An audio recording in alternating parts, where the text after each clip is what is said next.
तो मूवी की स्टार्टिंग बहुत ही क्यूट होती है। मौसम काफी अच्छा होता है और हम एक चूहे को एक घर में जाते हुए देखते हैं। उसका नाम रेमी होता है। उसकी काफी बड़ी फैमिली थी। ये मुल्क पेरिस दिखाया गया है, यहाँ पर तरह तरह के खाने बनते हैं। अब जो खाना बच जाता, इन चूहों की फैमिली उनमें से अपना खाना ढूंढ कर खाती, लेकिन रेमी उन सबसे कहता कि तुम लोग जंक में से अपना खाना ढूंढ कर मत खाया करो। रेमी हर चीज को सूंघ कर खाता और जो चीज उसे फ्रेश और ठीक लगती वो सिर्फ उसे ही खाता। और दूसरी तरफ उसे ये भी इशू था कि मैं किसी का छोड़ा हुआ खाना क्यों खा रहा हूँ। तो वो हमेशा से अपना खाना बनाना चाहता था। उसको एक शेफ भी बहुत पसंद था जिसका नाम गुस्तो था। वो पेरिस का सबसे फेमस और बड़ा शेफ था। रेमी उनका शो देखने के लिए एक बूढ़ी औरत के घर जाया करता था, लेकिन आज के दिन उस बूढ़ी औरत को फील हो ही जाता है कि मेरे घर में कोई चूहा है। वो बूढ़ी औरत अपनी गन उठाती है और उस पर शूट करने लगती है, लेकिन शूट करते करते वो अपनी छत पर भी शूट कर देती है। और छत के ऊपर रहती थी रेमी की पूरी फैमिली। अब छत गिरने की वजह से हजारों चूहे नीचे गिर जाते हैं। वो बूढ़ी औरत डर कर उन्हें और शूट करने लगती है और चूहे भागते भागते बाहर आ जाते हैं। तेज बारिश होने लगी थी और रेमी इस वजह से पीछे रह जाता है क्योंकि वो अपनी फैमिली में छोटा होता है। अब रेमी की फैमिली डर कर तेजी से भाग रही होती है और सिवरेज में चली जाती है। कोई लकड़ी के टुकड़े पर होता है, कोई पत्ते पर होता है, तो कोई किसी और चीज पर। ये लोग रेमी को भी आवाज दे रहे होते हैं, लेकिन रेमी काफी पीछे था। वो उस घर से निकलते निकलते उस शेफ की बुक भी उठा लाया था और उसी पर ही उन तक पहुंचने की कोशिश करता है, लेकिन नहीं पहुंच पाता। इसकी फैमिली अब इससे काफी दूर जा चुकी थी क्योंकि बारिश हो रही थी और पानी का फ्लो बहुत ज्यादा था जो कि उनको खुद ही दूर ले गया। अब रेमी 1-2 दिन तक उसी सिवरेज में रहता है, उसी बुक के साथ, लेकिन उसे अपनी फैमिली का कोई निशान नहीं मिलता। वो काफी उदास होता है और बुक खोल के पढ़ने लगता है। तभी उसके सामने उसके आइडियल शेफ गुस्तो आ जाते हैं। वो उसे कहते हैं कि तुम उदास क्यों हो रहे हो, अभी तुम्हारी बहुत लाइफ बड़ी है और ये दुनिया बहुत बड़ी है। तुम क्या जहाँ पैदा हुए सारी जिंदगी वहीं रहोगे? तुम अपना स्टेप आगे बढ़ाओ और निकल जाओ उस दुनिया में जो तुम्हें अट्रैक्ट करती है, जिसको तुम पाना चाहते हो, और जल्द ही तुम पालोगे। रेमी काफी एक्साइटेड था। वो अपनी इमेजिनेशन में चल रहा होता है और फाइनली वो उस जगह पहुंच जाता है जहाँ पर पेरिस में शेफ गुस्तो का सबसे अच्छा और बड़ा रेस्टोरेंट था। वो उसकी रूफ टॉप पर बैठा होता है और उसे यकीन नहीं आता कि वो यहाँ पहुँच गया, क्योंकि अगर ट्राई की जाए तो कुछ भी इम्पॉसिबल नहीं है। अब हमें रेस्टोरेंट के अंदर का सीन दिखाया जाता है कि रेस्टोरेंट के किचन में क्या क्या हो रहा होता है। वहाँ का स्टाफ काम कर रहा होता है कि तभी वहाँ पर एक लड़का आता है जिसके हाथ में कुछ डॉक्यूमेंट्स थे, यानी वो यहाँ जॉब के लिए आया था। तो रेस्टोरेंट का हेड, जिसकी हाइट काफी छोटी होती है, वो उससे कहता है कि हाँ, हमें सफाई वाले की तो जरूरत है, तो हम तुम्हें एज ए स्वीपर रख लेते हैं। वो लड़का, जिसका नाम लिंगुइनी होता है, अपना काम करते करते वहाँ पर बन रहा सूप गिरा देता है। वो काफी डर जाता है कि मैं अब क्या करूँ, ये तो काफी ज्यादा सूप गिर चुका है। तो वो उसे दोबारा से ज्यादा करने के लिए उसमें अजीबोगरीब चीजें डालने लगता है। ये सब ऊपर से रेमी और गुस्तो की सोल भी देख रही होती है जो कि रेमी के साथ ही थी। रेमी को क्योंकि कुकिंग का काफी शौक था, तो वे ये नहीं देख सकता था कि लिंगुइनी इतने अजीब एक्सपेरिमेंट्स कर रहा है और सूप को खराब कर रहा है। तो वो अजीब रिएक्ट करने लगता है कि जैसे वो खुद कुछ करना चाहता हो, और इसी दौरान वो उस छत के शीशे से नीचे सिंक में गिर जाता है। वो बेचारा गीला हो जाता है। वो वहाँ से भागने की कोशिश करने लगता है। बेचारा जैसे तैसे करके खिड़की के पास जाता है ताकि वहाँ से बाहर निकल जाए, लेकिन जब उसको सूप की स्मेल आती है तो वो कहता है कि इसने तो सारा सूप ही खराब कर दिया है। उसकी शेफ वाली एबिलिटीज जागने लगती हैं और उसका दिल चाहता है कि मैं कुछ नया बनाऊं। वो पास पड़ी प्रोडक्ट्स को यूज करने लगता है।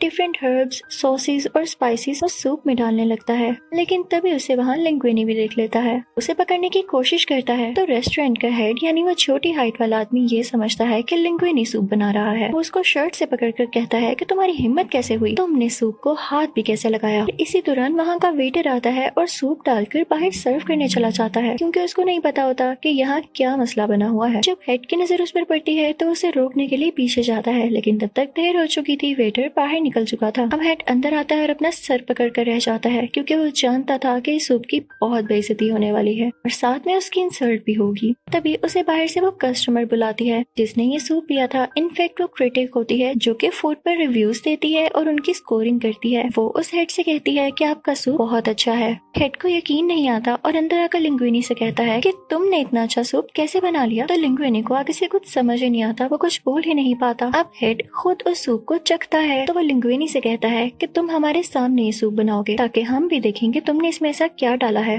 रेमी भी ये सब कुछ सुन रहा होता है। वो अपनी जान बचाने के लिए खिड़की से बाहर निकलने लगता है, लेकिन तभी उसे हेड देख लेता है। लिंगुइनी से कहता है कि इसको बाहर फेंक दो जाकर। लिंगुइनी उसे पकड़कर बाहर ले आता है, लेकिन बाहर आकर लिंगुइनी उसे नहीं फेंकता। उससे बातें करने लगता है कि क्या वाकई तुमने वो सूप बनाया। तो रेमी आगे से सर हिलाने लगता है। वो दोनों एक दूसरे से बातें करने लगते हैं। लेकिन साथ ही साथ रेमी अब फ्री भी होना चाहता था। तो जैसे ही लिंगुइनी जार का कैप खोलता है तो रेमी भाग जाता है। लिंगुइनी काफी सैड हो जाता है कि मैंने तो सूप बनाया ही नहीं था, मेरी तो हेल्प इसने की थी, अब ये चला गया तो मैं सूप कैसे बनाऊंगा। जब रेमी देखता है कि लिंगुइनी सैड हो गया है तो वो वापस आ जाता है। अब ये दोनों लिंगुइनी के छोटे से घर में जाते हैं। अब सुबह होते ही रेमी इन दोनों का ब्रेकफास्ट बनाता है और ये मिल के रेस्टोरेंट चले जाते हैं। ये सोचने लगते हैं कि हम मिल की कुकिंग कैसे करेंगे, क्योंकि रेस्टोरेंट हेड ने तो सिर्फ लिंगुइनी को कहा था सूप बनाने के लिए, लेकिन असल में तो बनाया वो रेमी ने था, तो रेमी इसको गाइड कैसे करेगा। तो अब इन लोगों को आइडिया आता है। रेमी लिंगुइनी की शेफ कैप के अंदर बैठ जाता है और उसके बाल खींचने लगता है, यानी जैसे हम जॉयस्टिक से खेलते हैं। रेमी भी लिंगुइनी के बाल पुल करने लगता है उसे बताने के लिए कि ये स्टेप कैसे करना है और कैसे ये चीज उठानी है और कौन सी उठानी है। ये लोग घर जाकर उसकी अच्छे से प्रैक्टिस करते हैं। इन दोनों के एक्शंस एक दूसरे के साथ काफी मैच हो चुके थे। अब अगला दिन आता है और लिंगुइनी रेस्टोरेंट में वो सूप बना देता है, बिल्कुल वैसे ही जैसे रेमी ने इसे बताया। रेमी ने इसे बनवाया। अब रेस्टोरेंट का हेड कहता है कि तुमने अच्छा सूप बनाया, तुम्हें स्वीपर से हटाकर मैं तुम्हें जूनियर शेफ की ड्यूटी देता हूँ। लेकिन लिंगुइनी को और चीजें सिखाने के लिए और उस पर चेक रखने के लिए वो हेड एक फीमेल शेफ को कहता है और अब वो उसे और चीजें बताने लगती है। वो साथ में उसे गुस्तों का फेवरेट डायलॉग भी बताती है, यानी कि उनका एक स्लोगन भी था कि एनीवन कैन कुक, कि हर कोई पका सकता है, तो इसलिए तुम्हारा पास जैसा भी था, तुम चाहे स्वीपर थे लेकिन तुम भी पका सकते हो। उसी दौरान हम रेस्टोरेंट के हेड को देखते हैं जो कि वो डॉक्यूमेंट्स पढ़ रहा होता है जो कि लिंगुइनी उसके पास लाया था जॉब एप्लीकेशन के टाइम। उसको पता चलता है कि लिंगुइनी कोई और नहीं बल्कि गुस्तों का बेटा है। वो कहता है कि मैं इस बात पर यकीन नहीं कर सकता। एक आदमी को बुलाता है और उससे कहता है कि गुस्तों की कैप ले जाओ और उससे डीएनए टेस्ट करो और फिर लिंगुइनी के साथ मैच करके मुझे बताओ कि क्या वाकई ये गुस्तों का बेटा है। अब सीन चेंज होता है और हम देखते हैं अब वो लोग कोई नई चीज बनाना चाहते थे। तो रेस्टोरेंट का हेड लिंगुइनी से पूछता है कि क्या तुम कुछ नया बना सकते हो। अब लिंगुइनी और वो फीमेल शेफ कुछ बनाने लगते हैं, लेकिन रेमी लिंगुइनी को दोबारा से कंट्रोल कर रहा था और अपनी मर्जी से उस रेसिपी में चीजें ऐड कर रहा था। फिर जब ये डिश तैयार हो जाती है तो वो फीमेल शेफ अपनी सॉस लाती है उस पर डालने के लिए, लेकिन तब तक रेमी सॉस बनवा चुका था। तो लिंगुइनी वो सॉस डिश पर डाल देता है और फिर से वो डिश बाहर लेकर जाई जाती है। सब लोग उस डिश की बहुत तारीफ करते हैं और उसकी डिमांड बढ़ जाती है, लेकिन बेचारे लिंगुइनी के साथ वो हेड अब भी बुरा करता था, उसे सारे बर्तन धोने पड़ते हैं। दूसरी तरफ जब रेमी रेस्टोरेंट से बाहर जा रहा होता है तो उसे किसी का शैडो दिखाई देता है जो कि कोई और नहीं बल्कि उसका भाई था, यानी उसकी फैमिली वहीं कहीं थी। वो वापस अपनी फैमिली के पास जाता है तो उसकी फैमिली बहुत खुश होती है। वहाँ रेमी उन्हें सब कुछ बताता है। तो रेमी के फादर उससे कहते हैं कि तुम इंसानों से दूर रहो, इंसान तो चूहों को मार डालते हैं। रेमी ये सुनकर और देखकर काफी डर जाता है, लेकिन जब अगले दिन वो रेस्टोरेंट में जाता है तो देखता है कि लिंगुइनी सो रहा है क्योंकि उस पे काम का काफी बर्डन था। वो उसे उठाने की कोशिश करता है लेकिन वो गहरी नींद में होता है। फीमेल शेफ भी उससे बातें कर रही होती है लेकिन उसकी बातों का जवाब नहीं दे रहा होता। तो फीमेल शेफ नाराज होकर जाने लगती है। तब तक लिंगुइनी भी उठ जाता है और वो दोनों साथ बाहर निकल जाते हैं और वो दोनों आहिस्ता आहिस्ता एक दूसरे को पसंद करने लगे थे। दूसरी तरफ हमें एक बहुत बड़ा और फेमस क्रिटिक दिखाया जाता है जो कि बड़े बड़े 5 स्टार और 7 स्टार रेस्टोरेंट्स को रेटिंग दिया करता था। एक बार इसने गुस्तों के रेस्टोरेंट को भी रेटिंग दी थी, लेकिन काफी बुरी। उसने इसमें काफी बैड वर्ड्स लिखे थे जिसे पढ़कर गुस्तों को हार्ट अटैक हो गया और वो बेचारे मारे गए। अब जब इस बुरे क्रिटिक को ये बात पता चलती है कि गुस्तों का रेस्टोरेंट काफी अच्छी रेटिंग पर जा रहा है तो इसे काफी गुस्सा आता है। अब जब किचन में लिंगुइनी और वो फीमेल शेफ बातें कर रहे होते हैं तो रेमी को काफी बुरा लगता है क्योंकि लिंगुइनी अब रेमी से बातें नहीं किया करता था। तो रेमी सोचता है कि मेरे फादर ठीक कहते हैं, इंसानों का हमारा कोई ख्याल नहीं, लेकिन मुझे तो अपनी फैमिली का ख्याल है तो मैं इनके लिए खाना लूंगा। यानी रेमी अब यहाँ के किचन से खाना चुराने वाला था, लेकिन जब वो वहाँ जाता है तो वो लॉक्ड होता है और उसकी चाबी थी रेस्टोरेंट के हेड के पास। जब रेमी उस हेड के ऑफिस में जाता है तो वहाँ पे कुछ पेपर्स पड़े होते हैं। उस पर ये लिखा होता है कि लिंगुइनी वाकई गुस्तों का बेटा है। वो गुस्तों की विल होती है कि मेरे बाद मेरा रेस्टोरेंट मेरे बेटे का होगा। यानी अब हेड भी जान चुका था कि वाकई लिंगुइनी है गुस्तों का एक ही एक बेटा। रेमी वहाँ से वो डॉक्यूमेंट्स लेके भाग जाता है, लेकिन हेड भी उसका पीछा करने लगता है। वो उसे नहीं पकड़ पाता तो रेमी ये डॉक्यूमेंट्स उन दोनों को दे देता है। अब तो जैसे लिंगुइनी के दिन बदल गए थे क्योंकि सारा रेस्टोरेंट उसके नाम था और इसके बाद रेस्टोरेंट से उस धोखेबाज हेड को निकाल दिया जाता है। अब लिंगुइनी की सब काफी तारीफ करते थे। उसका रेस्टोरेंट और भी ज्यादा चलने लगता है क्योंकि उनको पता चल चुका था कि गुस्तों का बेटा है और जरूर इसके हाथ में भी काफी टेस्ट होगा। कि तभी उसके रेस्टोरेंट में वो बुरा क्रिटिक आता है और उससे कहता है कि नेक्स्ट वीक मैं दोबारा आऊंगा और तुम्हारे खाने को रेटिंग दूंगा। लेकिन इस दौरान लिंगुइनी और रेमी में लड़ाई हो जाती है। लिंगुइनी रेमी से कहता है कि ठीक है, मैंने बहुत कुछ सीख लिया, अब मुझे तुम्हारी जरूरत नहीं। वो रेमी को उस रेस्टोरेंट से बाहर निकाल देता है। रेमी को काफी दुख होता है और वो कहता है कि मैंने हमेशा इसके साथ अच्छा किया लेकिन ये फिर भी ऐसे कर रहा है। वो गुस्से में अपनी सारी फैमिली फैमिली को वहाँ के किचन में ले आता है और खाना चुराने लगता है। लेकिन जब लिंगुइनी इनको देखता है तो वो रेमी को पकड़ के कैद कर लेता है, उसे एक केज में डाल देता है। लेकिन जल्द ही वो दिन आ चुका था जब उस क्रिटिक ने इनके रेस्टोरेंट में आना था। अब वो इनसे कहता है कि मुझे कोई स्पेशल डिश चाहिए जो पहले न कभी बनी हो। अब लिंगुइनी काफी डर जाता है क्योंकि उसे कुछ नया बनाना नहीं आता था।